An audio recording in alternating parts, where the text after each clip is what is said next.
Good morning, Daddy. Good morning, Mom. Morning. Good morning, Daddy. Good morning. Morning.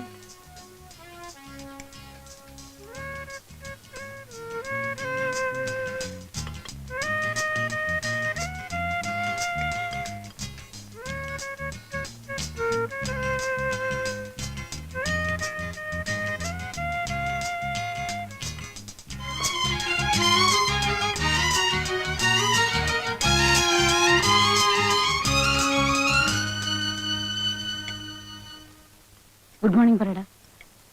അച്ഛാ. Darling, ഇന്ന് ഉച്ചയ്ക്ക് ഞാൻ Mrs ചെറിയാനെയും Mrs മേനനെയും bridge കളിക്കാൻ വിളിച്ചിട്ടുണ്ട്. They'll have lunch with me. Very good. ഇന്ന് night dinner ഞങ്ങൾക്കൊക്കെ Mary തോമസിന്റെ വീട്ടിലാണ്. എനിക്കിന്ന് ഡിന്നർ സീലോഡില. ക്യാപ്റ്റൻ പിള്ളയുടെ വക. I see.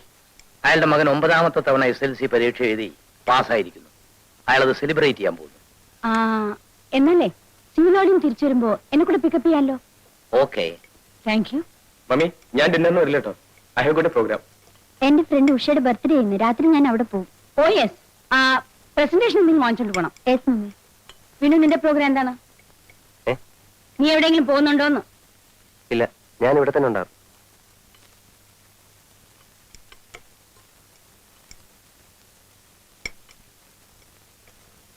ഇവ മാത്രം എന്താ ഇങ്ങനെയായത്? ചേട്ടൻ നമ്മുടെ വീട്ടിൽ ജനിക്കേണ്ട ആളല്ല. അതെ, വല്ല നാട്ടുമ്പുറത്തും ജനിക്കേണ്ടതായിരുന്നു. ഒരു മാനേഴ്സും അറിയില്ല ചേട്ടന്. എന്റെ ഫ്രണ്ട്സ് ഒക്കെ വന്നാലേ ഞാൻ ചേട്ടനെ പരിചയപ്പെടുത്താതിരിക്കുന്നത്. മൂപ്പര് ആദർശങ്ങൾ പറയാൻ തുടങ്ങും. ഒടുവിൽ നമ്മൾ ജമ്മുകയും ചെയ്യും. അതെ, ചെറുപ്പത്തിലേ ശ്രദ്ധിക്കാത്തതിന്റെ തകരാറാ. എപ്പോ നോക്കിയാലും ഈ ഹാർമോണിയം വെച്ചുള്ള പാട്ടും പിന്നെ വായനയും.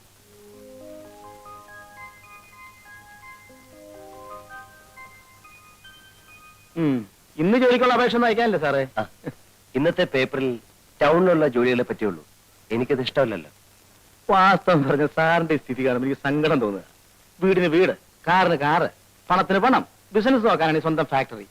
ഇത്രയും സൗകര്യങ്ങളുള്ളപ്പോ സാർ ഇങ്ങനെ ജോലിക്ക് അപേക്ഷിക്കേണ്ട വല്ല കാര്യമുണ്ടോ? മനസ്സിന് ഇഷ്ടപ്പെട്ട ജോലി വേണ്ട ചെയ്യാൻ ശങ്കരൻകുട്ടി. പിന്നെ സാറിന് ഇപ്പൊ ജോലി ചെയ്തിട്ടുണ്ട് ജീവിക്കാൻ. എനിക്ക് കഴിയുന്നതും സ്വന്തം അധ്വാനം കൊണ്ട് ജീവിക്കാനാണ് ഇഷ്ടം. ഡിഗ്രി എടുത്തതും ജോലി കിട്ടാൻ സാധ്യതയുള്ള കോഴ്സൊക്കെ പാസ്സായതും അതിനുവേണ്ടിയാണ്. എന്നാലും ഒരു കുടുംബത്തിന് ഒരാൾ മാത്രം ഇങ്ങനെ ആയതാ എനിക്ക് മനസ്സിലാക്കാൻ പറ്റാത്തത്.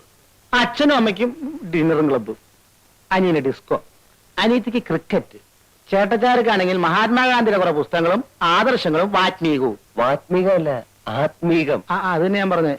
ഇത്രയ്ക്ക് ആയ നിലയ്ക്ക് വല്ല രാഷ്ട്രീയ പാർട്ടിയിൽ ചേർന്നിരുന്നെങ്കിൽ അതൊരു ഗുണായനെ. ഇത് അതുമില്ല. അല്ല, ഞാൻ അറിയാണ്ട് ചോദിക്കുക, ഈ ജീവിതത്തിന് എന്താ ഒരു സുഖമുള്ളൂ സാറേ? ശങ്കരൻകുട്ടിക്ക് അത് മനസ്സിലാത്തോണ്ട. ഈ പട്ടണത്തിന്റെ ചായം തേച്ച മുഖങ്ങൾ കണ്ട് ഞാൻ മടുത്തു. എന്നും ഒച്ചയും ബഹളവും ആത്മാർത്ഥയില്ലായ്മയും. എനിക്കിഷ്ടം ഗ്രാമത്തിന്റെ ശാന്തത, പച്ചപിടിച്ച പാടങ്ങൾ, നിറഞ്ഞൊഴുകുന്ന പുഴകൾ, തണുത്ത കാറ്റ്. ആ ഒരു സുഖം വേറെ എവിടെ കിട്ടി ശങ്കരൻകുട്ടി? സാറൊരു തത്വം കേട്ടിട്ടുണ്ടോ? എന്താ? എറിയാനറിയുന്നവന്റെ കയ്യിൽ ദൈവം വടി കൊടുക്കില്ല എന്ന് വെച്ചാല്? വടി, അതായത് ദൈവം വടി എന്ന് വെച്ചാൽ ദൈവത്തിന്റെ വടി. എന്തോ? ഞാൻ പോരാട്ടോ. എന്തോ? ഞാൻ എവിടെയായിരുന്നു? ഓഫീസ് പോകുന്ന സമയത്ത് കാറിനടുത്ത് വയ്ക്കണമെന്ന് പറഞ്ഞിട്ടില്ലേ? സാർ, ഞാനവിടെ വിനയ സാറിന്റെ അടുത്ത്. വിനയ സാറിന്റെ അടുത്ത്? സാറിന്റെ ഓരോ വേഗം വണ്ടി എടുക്ക് സാർ.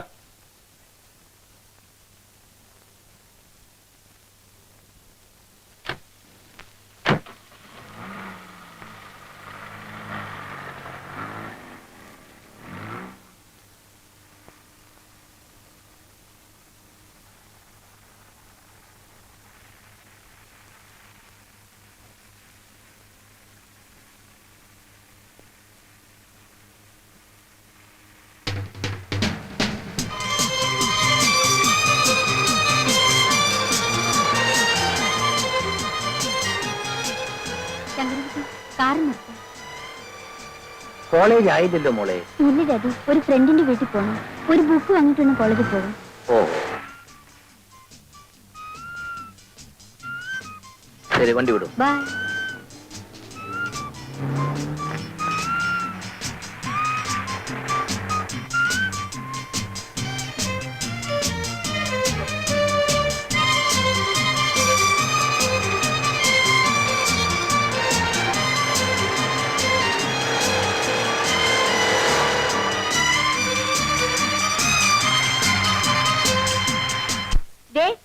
കണ്ടോ എന്റെ ഹസ്ബൻഡ് ഹോങ്കോങ്ങിൽ പോയപ്പോ കൊണ്ടുവന്നതാ. ഇതുപോലെ ഒരു 6 എന്റെ ഹസ്ബൻഡ് കൊണ്ടുവന്നിട്ടുണ്ട്. എന്റെ പുള്ളിക്കാരന് ഇതിലൊന്നും വലിയ താല്പര്യമില്ല. വീഡിയോ, ക്യാമറ, വാച്ച് ഇതിലൊക്കെയാണ് ക്രേസ്. ആ വീഡിയോയുടെ കാര്യം പറഞ്ഞപ്പോഴാണ് ഓർത്തത്. കഴിഞ്ഞ പ്രാവശ്യം മൂപ്പര് പാരീസിൽ പോയിട്ട് വരുമ്പോഴേ ഒരു 6 കാസറ്റ് കൊണ്ടുവന്നു. പക്ഷേ അതൊന്നും പിള്ളേരുടെ മുമ്പ് വെച്ചൊന്നും കാണാൻ ഒക്കില്ല. അതുകൊണ്ട് ഒരു വീഡിയോ വാങ്ങിച്ച് ഞങ്ങൾ ബെഡ്റൂമിൽ തന്നെ വെച്ചിരിക്കുക. ബാബു നിനക്ക് ക്ലാസ്സിൽ പോണ്ടേ? ഇല്ല മമ്മി, എനിക്ക് കുറച്ച് പ്രോഗ്രാംസ് ഉണ്ട്. ബൈ. ബൈ. പെമ്പിള്ളേർക്ക് ഇവനെന്ന് വെച്ചാൽ ജീവനാ. എത്ര ഗേൾ ഫ്രണ്ട്സ് ആണെന്ന് അറിയാമോ? പക്ഷെ ഇവന്റെ ക്രേസ് മുഴുവനും കാറും ബൈക്കിലുമാ. 3 മാസത്തിന് മുമ്പ് ഒരു ബൈക്ക് വാങ്ങിച്ചു കൊടുത്തേ ഉള്ളൂ. ഇപ്പൊ അത് വേണ്ടാന്ന്. ഡാഡി കാറ് വേണം എന്ന് പറഞ്ഞ് ഭയങ്കര ബഹളം. ഉടനെ വാങ്ങിച്ചു കൊടുത്തൊരു ഡോൾഫിൻ.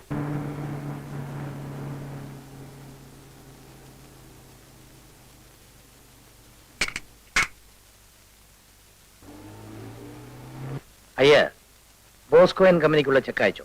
അത് ഇന്നലെ തന്നെ അയച്ചു സാർ. ഗുഡ്. ഒരു ദുഃഖമുണ്ട് സാർ. എന്താ? യൂണിവേഴ്സിറ്റി കോളേജ് പ്രിൻസിപ്പൽ സാറിന്റെ ഫ്രണ്ട് അല്ലേ? അതെ, അതിനാണോ ദുഃഖം? അല്ല സാർ, എന്റെ മകൻ ആദിശേഷനെ പ്രിൻസിപ്പൽ സസ്പെൻഡ് ചെയ്തു. അവനെ തിരിച്ചെടുക്കാൻ ഒന്ന് റെക്കമെൻഡ് ചെയ്യണം സാർ. പഠിക്കാഞ്ഞിട്ടില്ലേ സസ്പെൻഡ് ചെയ്തത്? അല്ല സാർ, അവൻ നന്നായി പഠിക്കും. പിന്നെ അവന്റെ കൂട്ടുകാർ എന്തോ വികൃതി കാണിച്ചു. പ്രിൻസിപ്പൽ അവനെയും ചേർത്ത് പിടിച്ചു. ലുക്ക് ഹിയർ അയ്യ, കുട്ടികളെ വളർത്താൻ പഠിക്കണം. കൂട്ടുകെട്ടാണ് മനുഷ്യനെ ചീത്തയാക്കുന്നത്. എന്റെ മകനും അതേ കോളേജിലല്ലേ പഠിക്കുന്നത്. ഇന്ന് വരെ ഒരു കംപ്ലൈന്റും അവനെ പറ്റി എനിക്ക് കിട്ടിയിട്ടില്ല. എന്തുകൊണ്ട്? ഞാൻ അവനെ അങ്ങനെയാണ് വളർത്തുന്നത്. You get my point? പഴയ കൂട്ടുകെട്ടുകളെല്ലാം ഉപേക്ഷിച്ച് എന്റെ മകനെ പോലുള്ളവരുടെ ഫ്രണ്ട് ആകാൻ പറയണം.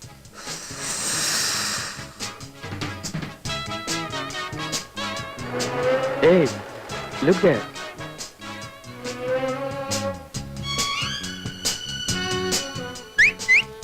Hey, മൈൻഡ് ചെയ്ത് പോകണോ?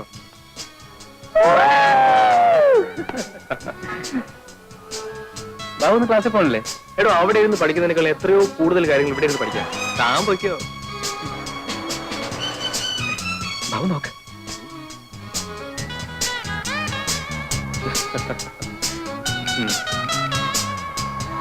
കണ്ടില്ലേ, ഇവളാണ് എന്റെ വരയിൽ വീഴാത്ത പാർട്ടി. തനിക്കതിന് വരയിൽ വീണ പോരല്ലോ, കൊണ്ടുപോകണ്ടേ എങ്ങോട്ടെങ്കിലും?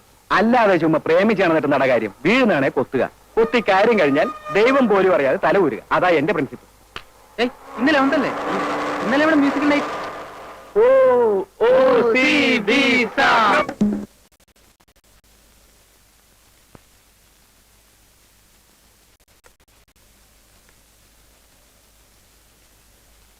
അമ്മേ, നോക്കി. എന്താടാ അത്?